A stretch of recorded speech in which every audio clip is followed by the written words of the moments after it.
The following is a Comfortably Zoned Radio Network production.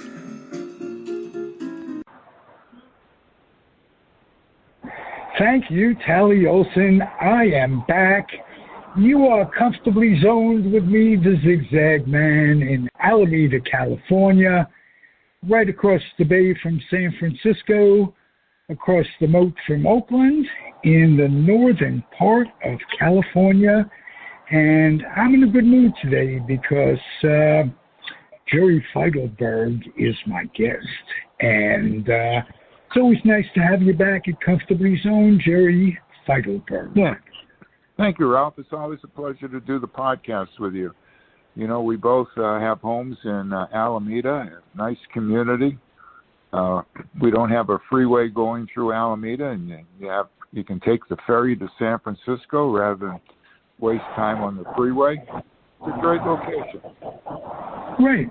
And I have nothing but good things to say on a spring day. The weather has taken a considerable upgrade. We got about 75 degrees, and it's sunny, and I'm a happy little Jewish kid. What can I tell you? The weather Jerry, is so much better in Alameda than it is in San Francisco. If you live in San Francisco, out by the Sunset or Daly City, you're in the fog belt. But here in Alameda, it doesn't get that foggy, and we have a lot of sunshine, more temperate temperature. Nice town. Nice town indeed. Jerry, we're real close to the Oakland Coliseum, and there have been some negative stirrings in the past few weeks about the ball club. You're an insider. Can you give me what you're thinking? Well, let me get. I got some notes on that. Let me pull them out. I just did. The A's have been instructed by Major League Baseball, Rob Manfred and company, have said that the A's, if they can't get something done soon with the city of Oakland, they are free to start looking elsewhere. And that means they could move the franchise. The franchise has been here since 1968, so this is their 54th season. They've had great success on the field. You know, they've won 4 World Championships, 6 World Series. And I can't count the number of division titles and the number of times they've been in the playoffs, but they've been very, very competitive. And they've had some down years, but by and large, they've been very, very good. And now, given the amount of money that they're budgeted for player development and what have you, Billy Beane, over the years, has earned himself a Hall of Fame nomination. We got sirens. That's not for whom the bell tolls. Yeah.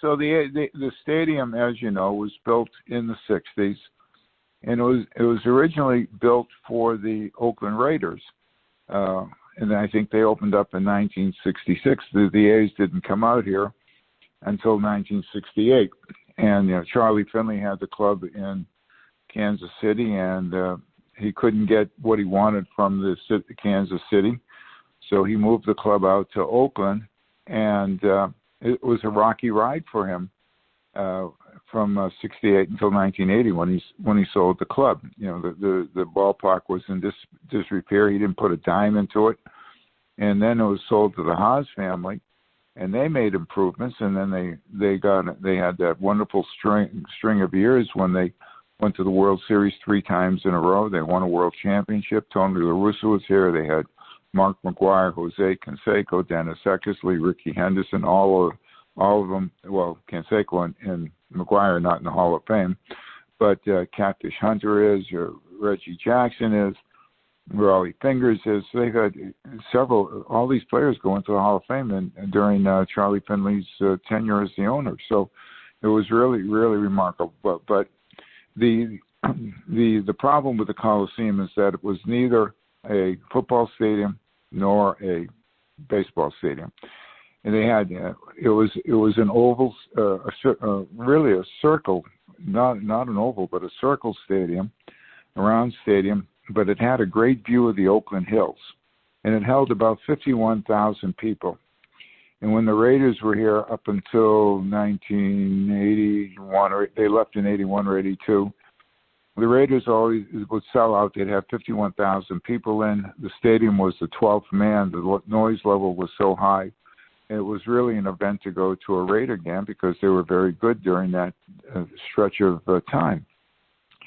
And so they left. They went to Los Angeles, and their story, their travails are well known. They couldn't find a place to play in Los Angeles, and finally they came back in 1995, I think, or after. I think it was 95 or 96, one of those years. And the city and county, I guess, agreed to build this monstrosity known as Mount Davis, which increased the seating by, 14,000 people. But it blocked the view, and it really changed the configuration of the outfield, because when you were sitting in left field, you didn't have your sight lines weren't directly on the field. You might be looking at third base if you're sitting out in left field one way, and same thing in right field. It was less than satisfactory, but that's what they were stuck with. So the A's, Walter Haas died in 1995. The team was sold to Schott and Hoffman, and they sold it to John Fisher, and he had a limited partner, Lou Wolf, who was going to be the point man for all the negotiations to build a stadium for the A's. And they first found the location of Fremont, and that never came to pass. It was a land owned by Cisco, and they were going to develop that, but for whatever reason that fell through. They wanted to move to San Jose and build a stadium there.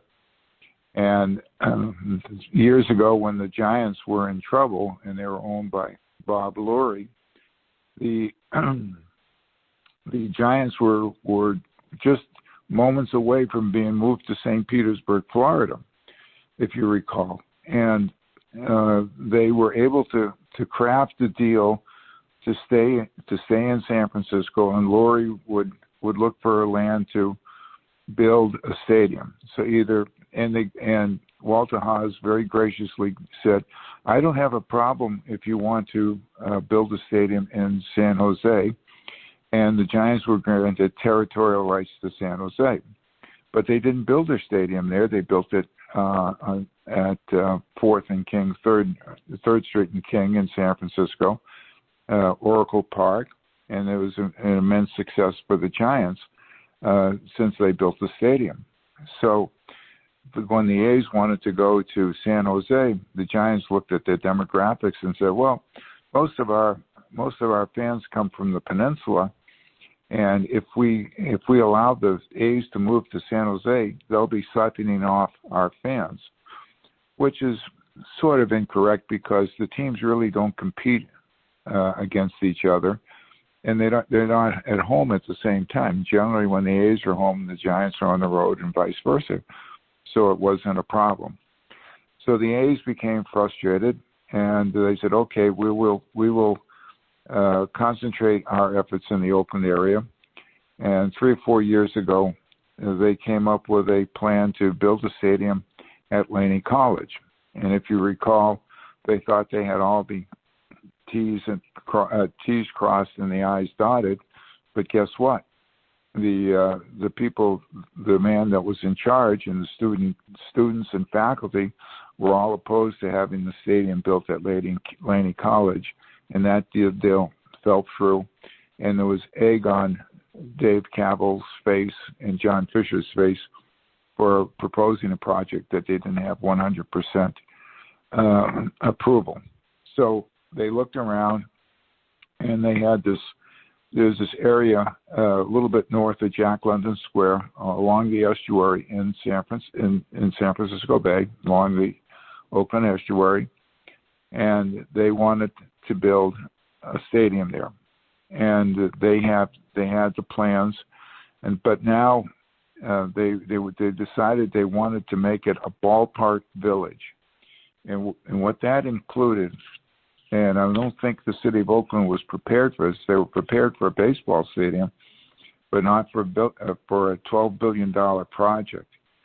Can you imagine? It will be a $12 billion project, and the stadium itself will cost about $1 billion or more, and it would be paid through private financing and project-generated revenues. And what they plan to do is build 3,000 housing units, 1.5 million square feet of office, and 270,000 square feet of retail. The project was supposed to, or is expected to, generate $955 million for the city of Oakland's general fund, $450 million for community benefits, and proposes using $855 million in tax-generated revenue from the site to fund infrastructure costs. But that $855 million is coming from the city of Oakland. And where are they going to get the money? That's the problem. I don't think the city is prepared to put $855 million to fund a privately funded stadium. So the city council will be meeting in July, and they will be making a determination as to go forward with the project at that point in time. In the meantime, the A's have gone to Las Vegas to meet with the people in Las Vegas because down there they're hoping to get a franchise, and they had great success with in hockey with the Las Vegas Golden Knights. And then the Raiders franchise moved down there into a beautiful stadium last year where there were no fans, but the stadium is supposed to be fantastic, and they'll have fans in there this year, and that's going to be a money-making deal. But the problem in Las Vegas is the heat, and they're going to have a stadium with a roof. It'll cost at least $1 billion and a half to build the stadium, but Las Vegas is out to do the business. So a lot of people are saying, why would you leave the sixth largest market in the United States to go to the 40th market in the United States? But it's the old story. Just follow the money. Okay, Jerry, can you hear me? Yeah, I can hear you. Okay, I started to tell you in the middle of it, that stuff ain't going to happen. The village, the infrastructure, it ain't going to happen. The A's are gone. That's my opinion. And in Vegas, they will have an addition to the stadium they already have. Within 2 years, it'll be a big league stadium. Not the 6 or 7 years that it would take here in Oakland. And if they could build a stadium, let alone the infrastructure. So when the stadium was turned down for the old Coliseum location, that sealed the fate. Oh, absolutely. And we discussed this before. What I was leading into today, big happenings in Oakland, a lot of trouble. Do you read about what the A's were trying to do to their minor league players? Yeah, I saw that. I heard about that. They were giving them a slice of cheese for lunch. Right. Yeah. So this is indicative of the class of the organization. We've been talking about this for 3 years and pussyfooting it around. This is a franchise that if it weren't baseball, if it were just a business, we'd be happy to see him go. Yeah, it's addition by subtraction. They are a blight on the community, pure and simple. And it isn't their on-field dealings. On the field, they are incredibly successful given what they have financially to put into a program. Bo Mel, got to give him compliments. He became the most winning manager in Oakland A's history this week. Yeah, he got his 800th win last night, and only Connie Mack has more wins because Connie Mack was the manager from 1901 to 1950, 50 years as the manager. And it didn't hurt him that he owned the team. That made a difference. Yeah, he couldn't fire himself. Right. And Bo Mel could not get fired if he tried at this point. He is beloved in baseball. Funny, too, on this date, Bo Mel's catching partner with the Giants was Bob Brenly. Do you remember that? I remember Brenly, and Brenly was the manager of the Diamondbacks and that won the World Series in 2001. He was involved last night. I don't know if you read about this. Bob Brenly was. He, on microphone as his job as an analyst with the Arizona Diamondbacks, they were playing, who was it? Was it the A's or the Giants? Whoever it was, must have been the Giants, because no, it was the A's. He ridiculed. The A's were playing the Mariners last night. So it might have been the Mets. Stroman. Stroman was ridiculed in an openly racist comment that he apologized for, and we're talking about Bob Brenly, made an openly racist comment about the do-rags, this, that, and the other thing, and he apologized. So I put on, as a posting on Facebook, I wonder what the over and under is on Brenly keeping his job with the Diamondbacks. My guess is tomorrow. That's how I worded it. That was disgraceful, and the good old boys are coming to an end, slowly but surely, but more slowly than surely. Let's put it that way. We'll find out about Brenly's fate. Well, the broadcasters aren't traveling with the teams. The Diamondbacks will be here Tuesday and Wednesday next week for 2 games with the A's. But you got to remember, in the new world, the broadcasters aren't traveling with the team yet, so he probably will be back in Arizona. He'll be somewhere, but I doubt very seriously if he'll have a job. In today's climate of racism, baseball doesn't need the sirs. Not at all. Not at all. And we're discussing Bob Melvin. Bob Melvin. He managed his first job was with the Seattle Mariners. I think he won Manager of the Year there, and then I think he managed the D-backs for a while, and then he was out of baseball, and the A's were managed by Billy Bean's buddy Bob Guerin, and Guerin was not a great manager. He made decisions. The players didn't know where they stood with him. And they dumped Guerin in the midway through the 2011 season, and Bob Melvin came on board. And boy, what success he's had! I think he's been to the playoffs 6 times in the last 10 seasons, and he does it. The A's trade away the best players. They traded away after the 2014 season. They traded away Josh Donaldson, who was the MVP with Toronto the following year.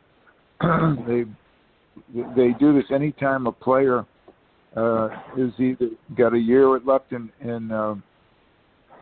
arbitration or he's going to be a free agent, they will trade him for prospects and as a salary dump, and they don't sign these huge contracts with huge dollar amounts. So they're always hoping that the prospects will come through, or they'll get a veteran who's trying to rejuvenate his career. Well, my hat is off to him and Billy Bean. So any of my criticism is off the field handling, and I think they've been bush for years and years, and that's the way it goes. I feel most sorry for kids who have grown up as A's fans, kids of all ages. If you grow up as an A's fan or a Dodger fan and they move, or a Giant fan and they move, it's just horrible. And sure. For a long time, I was more optimistic than even you. You were the one that said, "I'll believe it when the shovel is in the ground." That's right. Jerry. Right? Yeah, I said that, and it's still true. And I also said that, along with many other people, a lot of people in baseball have said the best place for the A's to build their stadium is the current location. It has plenty of parking. They can take down the Oracle Arena if it's not going to be used. They can build a state-of-the-art stadium right there. It has BART. It has easy access on and off the freeway, and for whatever reason, they don't want to build there. I don't know if it's John Fisher doesn't want them to build there because it's the most practical thing to keep them in Oakland, and baseball doesn't want to see them in Oakland long term. It just isn't working. It could have, but it isn't. That's all. Yeah. And the best laid plans of mice and men. I always dreamt that the two great gems of a ballpark, the Giants Park and the future A's Park, would look at each other across the bay from Jack London Square. And that would have been nice. Just didn't happen. Well, they could do it if they put it at the old Alameda Naval Air Station, but they're not going to do that. You can't get traffic in and out of Alameda to do that. You can't get traffic out if you build a Safeway out there. It affects traffic. And if you've ever tried recently we haven't had a rush hour, but getting into Oakland in rush hour, in or out of Oakland, back into Alameda, is just an impossibility during the rush hour. Oh, absolutely. And that's the same reason why I'm opposed to the Howard Terminal site, because the roads into there are all two-lane roads, and there's no way to handle 8 or 9, I don't know how many thousand cars would come into a game. They'd have to build all kinds of parking over there as part of the development. And if you're going to put in 3,000 homes and 270,000 square feet of retail and 1 million square feet of office space, there's a lot of cars going over there and roads that aren't designed to handle that. And that's a huge problem that the city of Oakland's going to have to grapple with. Who's going to pay for the infrastructure costs? And it's NA because no one is taking it seriously anymore. Least of all the A's, who are in Vegas this week. So that's the way it goes. Let's talk about them on field a little bit. They are still incredibly interesting year after year. How do you see it happening? Well, this year, their pitching their starting pitching is very good. Their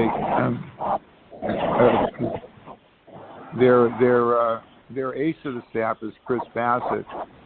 He had a rough go of it the other night in Seattle, but he's still their best pitcher, and he had a nice shutout against the Angels last week, and he's worked in the off season. He came up with a new pitch, and it seems to be working for him. I think it's a split finger, and he's doing well. Last night, Sean Manaea went 9 innings. The A's had gone 227 games without a complete game, and now they had 2 complete games within 6 weeks. 6 games, excuse me. And Manaea had it all going for him last night. He threw a 4-hit shutout through 111 pitches. His fastball hit 95.8 miles per hour on the speed gun, and he hadn't thrown that fast since 2017 season. Remember, he had shoulder surgery and he lost velocity, but he's built it up, and he looked very impressive last night. They got Frankie Montas is doing well for them, although Montas has taken losses in his last 3 games, but his earned run average over that period was 3.24, which is very, very good in the American League. Cole Irvin is the lefty. His last 3 outings have not gone well for him. He'll be pitching Saturday, and hopefully he'll get going. The A's brought up James Caprillion. They got him in the trade from Sonny Gray, and Caprillion had all kinds of health issues. He didn't pitch, I think, in 2018 and 19, and he made his way back to the big leagues. He stopped the Red Sox up in Boston. He got another win. I think he beat the Angels for a second win, and he got knocked around a little bit. But he went 3 2/3 in his last outing. But he's pitching on Sunday, and he looks like he's going to be win in the rotation. Jesus Luzardo, the lefty, had fractured his pinky finger on his throwing arm, and he was sidelined. But he's back. He's coming out of the bullpen. The other night he pitched 2 innings, and he was terrific. The bullpen has been solid all year long. They did sign Trevor Rosenthal to be their closer, but Rosenthal had some sort of shoulder impingement. He's on the 60-day DL, and they expect him back around the 1st of August. So that should help the bullpen. In the meantime, Diekman and Trevino have been doing the closing. And you look at their team, their position players. Matt Olson's having a bounce back year. Olson couldn't get it going last year, but this year he's hitting about a little over 260. He has 13 homers and 30-something RBIs. He's been solid. He had 3 hits in last night's game against the Mariners. They brought back Jed Lowry for his 3rd tour with the A's, and Lowry's solid.